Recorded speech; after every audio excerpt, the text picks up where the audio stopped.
Amerika universitetlariga topshirganingizda admission officerlar sizni birinchi to'g'ri test natijalaringiz hamda GPA'ingizga qaraydi.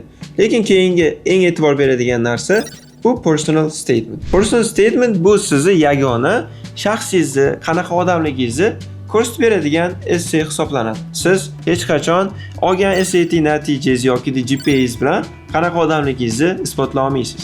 Shuning uchun personal statementda siz o'zingizni ochib berishingiz kerak. Ya'ni admission officer sizga qanaqa odamligingizni, personalityingizni bilishi kerak. Umumiy gaplar ishlatish, shablonlardan foydalanish yokida punctual xatolar sizni personal statementingizni yomonlashishiga ham olib keladi. Eng to'g'ri yondashuv rasmiyatchilikdan uzoqlashib, samimiy essay yozish, qachonki u essay sizni shaxsiyatingizni ochib bersa. Menda Ivy League universitetlari, Harvard, UPenn shunga o'xshagan universitetlarga kirgan studentlarning personal statement essaylari bor.